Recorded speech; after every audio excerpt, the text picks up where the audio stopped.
अंधविश्वास या सुपरस्टिशन एक ऐसी चीज है जो दुनिया भर में आतंक की तरह फैल चुकी है। कुछ लोग अंधविश्वास में इतना डूब जाते हैं कि वो लॉजिक जैसी चीज पर ध्यान तक नहीं देते, और कुछ लोग अजीबोगरीब चीजें कर बैठते हैं, जैसे कि एन, जिसने अंधविश्वास की वजह से खुद की और दूसरों की जिंदगी पूरी तरह बदल दी। एन एक अमेरिकन औरत है जो अपने पति बॉब के साथ पेरिस में रहती है और अपने साथ साथ उसे भी फिजिकली फिट रखना चाहती है। मगर ये कहानी एन और उसकी आलीशान जिंदगी की नहीं, बल्कि उसकी नौकरानी मारिया की है, जो घर का सारा काम संभालती है और हर चीज परफेक्ट रखना चाहती है। एन के घर में एक दिन पार्टी रखी जा रही थी और इस पार्टी के लिए शहर के 10 जाने माने लोगों को बुलाया गया था, जैसे कि लंदन के मेयर और उसके पति को। इसी पार्टी में एक ऐसा इंसान भी आने वाला था जिसने एन के लिए तोहफे के तौर पर एक नेकलेस भेजा था।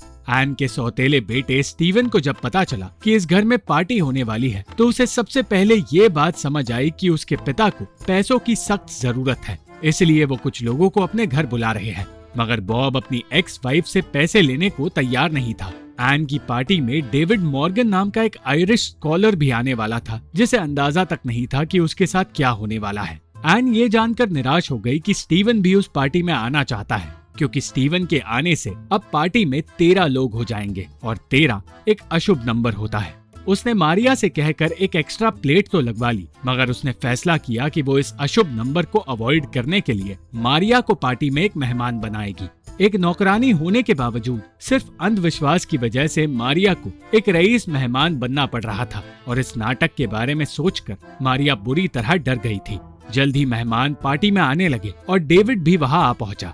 डेविड के साथ मिलकर बॉब अपने घर में रखी एक पेंटिंग बेचना चाहता था, मगर वो ये तक नहीं जानता था कि वो पेंटिंग असली है या फर्जी, इसलिए उसे पेंटिंग को चेक करवाने के लिए भेजना पड़ रहा था, और इसी काम में डेविड उसकी मदद कर रहा था। मारिया ये नाटक नहीं करना चाहती थी, मगर एन की जिद के आगे उसे हार माननी पड़ी। एन ने उसे समझाया कि उसे रईस दिखने के लिए सिर्फ अपना मुंह बंद रखना है, और चाहे कुछ भी हो जाए दूसरों के सामने मुस्कुराना नहीं है। एक तरफ एन बॉब को फैनी नाम की लड़की से दूर रखने की कोशिश कर रही थी, तो दूसरी तरफ मारिया एक्टिंग करने की तैयारी कर रही थी, और हिम्मत जुटाकर वो मेहमानों के सामने आ पहुंची। बाकी लोगों ने तो उस पर ज्यादा ध्यान नहीं दिया, मगर डेविड मारिया के बारे में जानना चाहता था। स्टीवन ने अपने एंटरटेनमेंट के लिए डेविड से कह दिया कि मारिया असल में स्पेन की राजकुमारी है, मगर वो किसी को ये बात बताती नहीं।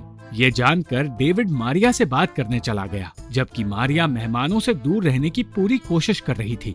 मारिया के साथ काम करने वाली नौकरानी भी उसे मदाम कहकर बुलाने लगी, और मारिया ने डेविड को अपने बारे में कुछ भी बताने से इनकार कर दिया। सारे मेहमान एक दूसरे से बातें कर रहे थे और एक दूसरे की जिंदगी के बारे में जानने की कोशिश में लगे थे, मगर इस बीच एंटुआन नाम का वो शादीशुदा आदमी एन से फ्लर्ट कर रहा था, जिस आदमी ने उसके लिए तोहफा भेजा था। एंटुआन बिना हिचकिचाए एन के साथ अफेयर शुरू करने की बात करने लगा, और एन भी इसके लिए तैयार हो गई।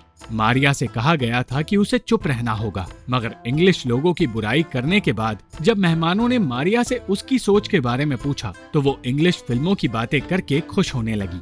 मारिया इस खुशी में अपने किरदार को भूलने लगी, इसलिए बॉब को उसे चुप कराना पड़ा, मगर वो डेविड और मारिया के बीच की बातों को रोक नहीं पाया, और वो दोनों एक दूसरे को पसंद करने लगे।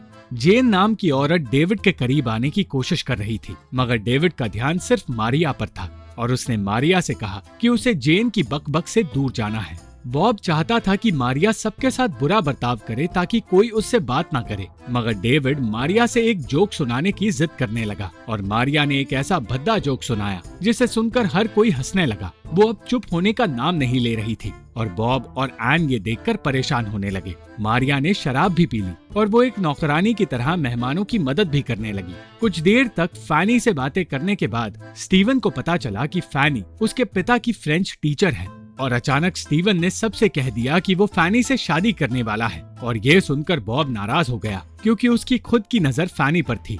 इस ऑकवर्ड माहौल से सबका ध्यान हटाकर एन ने 9 साल के जीनियस जील्स से पियानो बजाने के लिए कहा, और इस बीच भी डेविड मारिया को ही ढूंढ रहा था। मारिया अपनी दोस्तों के साथ हंसी मजाक कर रही थी, मगर एन ने वहां आकर उसे याद दिलाया कि वो एक नौकरानी है। लोग उसके जोक्स पर नहीं बल्कि उस पर हंस रहे थे, इसलिए मारिया को इस पार्टी के बारे में सोचकर खुश होने की कोई जरूरत नहीं। मारिया वापस पार्टी में जाना चाहती थी, मगर एन ने उसे बिना किसी से मिले कमरे में जाने के लिए कह दिया। मारिया को अपने कमरे में जाना पड़ गया और एन को एहसास हुआ कि उसने अपने अंधविश्वास की वजह से एक बड़ी गलती कर दी है। पार्टी के बाद नशे में धुत स्टीवन को संभालकर बॉब ने उसे सुला दिया, जिसके बाद उसने एन से कहा कि मारिया को पार्टी में लाकर उसने सही फैसला लिया था। पूरी रात एन अंतुआन के बारे में सोचती रही और डेविड मारिया के बारे में सोचता रहा, इसलिए अगली सुबह उसने स्टीवन से मारिया का नंबर मांग लिया। स्टीवन ने बिना सोचे समझे मारिया का नंबर डेविड को दे दिया, मगर इस बारे में मारिया को कुछ नहीं बताया।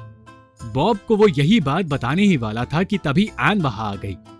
वो ये बात छुपाना चाहता था, मगर एन के बच्चों ने मारिया के फोन में आया डेविड का मैसेज पढ़ लिया।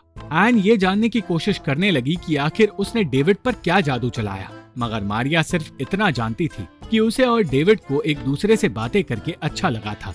एन कहने लगी कि डेविड बस उसके साथ एक रात बिताना चाहता है, मगर डेविड की बातों से मारिया को ऐसा कुछ नहीं लगा। एन चाहती थी कि बॉब डेविड को मारिया की सच्चाई बता दे, मगर बॉब ने इनकार किया क्योंकि उसकी कीमती पेंटिंग अब डेविड के पास है और अगर डेविड को पता चला कि उन्होंने मारिया के बारे में झूठ कहा था तो वो पेंटिंग को भी एक फर्जी पेंटिंग समझने लगेगा, जिसके बाद बॉब को पैसे नहीं मिलेंगे। मारिया ने डेविड से मिलने का फैसला किया और मारिया से मिलते ही डेविड कहने लगा कि वो मारिया की असलियत जानता है। मारिया को लगा कि वो उसकी नौकरानी होने की बात कर रहा है, मगर असल में वो उस सच की बात कर रहा था जो स्टीवन ने उसे बताया था। वो सच कि मारिया एक राजकुमारी है। एक तरफ डेविड और मारिया का रिश्ता शुरू हो गया था, तो दूसरी तरफ एन और अंतुआन का अफेयर शुरू होने वाला था। एन और मारिया दोनों को प्यार और खुशी दोनों मिलने लगे और मारिया को इस तरह खुश देखकर उसकी बेटी को खुशी महसूस हुई। जब एन को पता चला कि मारिया घर से बाहर गई है, वो समझ गई कि वो डेविड के पास गई होगी, इसलिए बिना वक्त गवाए वो बॉब के साथ उसका पीछा करने निकल पड़ी। उन दोनों का शक सही साबित हुआ जब उन्होंने डेविड और मारिया को साथ देख लिया। एन को यकीन नहीं हुआ कि एक बदसूरत नौकरानी से एक स्कॉलर प्यार कैसे कर सकता है, मगर बॉब का कहना था कि वो बदसूरत नहीं है। मारिया और डेविड अपनी दुनिया में गुम थे, मगर उनकी खुशी देखकर एन परेशान होने लगी। उसे इस तरह पागलों की तरह परेशान होते देख बॉब थक गया। एन इतना परेशान हो गई कि उसे आधी रात को अपने थेरेपिस्ट से बात करनी पड़ी और दूसरी ओर मारिया खुशी खुशी डेविड के घर में उसके साथ वक्त बिताने लगी। वो ये सोच रही थी कि डेविड उसका सच जानता है, मगर डेविड जिस सच को जानता था उसके बारे में मारिया कुछ नहीं जानती थी। एन को लगा कि मर्दों को नौकरानी पसंद आती है, इसलिए वो नौकरानी के भेस में बॉब के पास आई, मगर उसे सिर्फ निराशा हासिल हुई। बॉब को कर्ज चुकाने के लिए पैसों की सख्त जरूरत थी, मगर बैंक की तरफ से उसे ज्यादा दिनों की मोहलत नहीं मिली, इसलिए वो चाहता था कि मारिया का ये नाटक जारी रहे। दूसरी ओर मारिया अपने और डेविड के रिश्ते का सच छुपाने की कोशिश कर रही थी, मगर एन सब कुछ जानती थी और मौका मिलते ही एन ने उसे ये कहकर धमका दिया कि अगर वो अभी नहीं रुकी तो एन वो पैसे देना बंद कर देगी जो मारिया को उसकी बेटी की पढ़ाई के लिए मिलते हैं। मारिया ये नहीं जानती थी कि स्टीवन के भी कुछ निजी इरादे हैं। वो मारिया की कहानी पर एक नॉवल लिख रहा था और अब बस उसके लिए इस कहानी का अंत लिखना बाकी था। सिर्फ मारिया नहीं बल्कि बॉब और एन दोनों के भी अफेयर्स चल रहे थे, मगर सिर्फ मारिया को यह एहसास दिलाया जा रहा था कि उसका प्यार गलत है। मारिया अपने काम पर लग गई और कुछ वक्त बाद उसे स्टीवन की वजह से कुछ देर के लिए मजे करने का मौका मिला। उसने डेविड के साथ अपना रिश्ता आगे बढ़ाया और उसके साथ शहर से दूर गई, मगर वो ये नहीं जानती थी कि डेविड उसे वही ले जा रहा है जहाँ बॉब, एन और एंतुआन की बीवी भी मौजूद है। वो एन की नजरों से बचना चाहती थी, मगर डेविड को लगा कि वो एक राजकुमारी होने की वजह से दूसरों को गरीब मानती है और इसलिए छुप रही है। ना चाहते हुए भी मारिया को एन के सामने जाना पड़ा और जैसे ही माहौल ठंडा हुआ वो सब मिलकर शादी और एक्स्ट्रा मैरिटल अफेयर की बातें करने लगे। वो सब मानते थे कि अफेयर्स नॉर्मल होते हैं, मगर मारिया का कहना था कि शादी एक पवित्र रिश्ता है। इन बातों के बीच अचानक मारिया ने कह दिया कि वो एन की नौकरानी है, मगर डर के मारे एन ने कहा कि ये मारिया का एक मजाक है। मारिया एन से कहती रही कि डेविड और वो एक दूसरे से प्यार करते हैं, मगर एन कहने लगी कि वो एक नौकरानी है और रईस लोगों की दुनिया में उसकी कोई जगह नहीं। एन ने फैसला किया कि वो इस रिश्ते को खत्म करके रहेगी, इसलिए उसने डेविड से जाकर कहा कि उसे मारिया से दूर रहना चाहिए। उसने डेविड को मारिया के बारे में सब कुछ बता दिया और डेविड निराश हो गया, मगर ये सच बताते ही एन को खुद ही चोट लग गई। ऐसी हालत में बॉब ने ही उसका ख्याल रखा, मगर उसके खेल की वजह से डेविड ने मारिया से बात करना बंद कर दिया। कई दिनों तक मारिया को डेविड की कोई खबर नहीं मिली, फिर भी मारिया को डेविड के इरादों पर शक नहीं हुआ। मारिया की तरह एन भी अकेली पड़ गई, मगर बॉब का अफेयर चलता रहा। एन ने मारिया से कहा कि घर में एक मेहमान आया है और मारिया को पता चला कि वो मेहमान कोई और नहीं डेविड है, जिसने मारिया को देखकर अनदेखा कर दिया। ये जानकर कि डेविड ने कभी उससे सच्चा प्यार किया ही नहीं था, मारिया का दिल पूरी तरह टूट गया। उसने घर छोड़कर जाने का फैसला कर लिया और जब मारिया ने स्टीवन को अलविदा कहा तो उसे पछतावा होने लगा।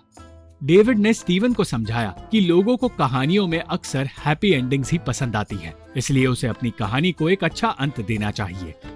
मारिया का दिल तो टूटा था, मगर वो ना तो अपने काम को लेकर और ना ही अपनी किस्मत को लेकर शर्मिंदा थी। वो जानती थी कि वो एक अच्छी इंसान है और उन रईस लोगों जैसी नहीं है जो सिर्फ किसी का क्लास देखकर उनसे प्यार करते हैं। इसलिए गर्व के साथ वो अपनी जिंदगी में आगे बढ़ी और एक ऐसी दुनिया से दूर चली गई जिस दुनिया में सिर्फ मतलबी और छोटी सोच वाले लोग रहते हैं। Thank you for watching this video. अगर आपको ये वीडियो पसंद आई तो इस वीडियो को लाइक, शेयर और इस वीडियो पर कमेंट जरूर करें और इस चैनल को सब्सक्राइब करना मत भूलना।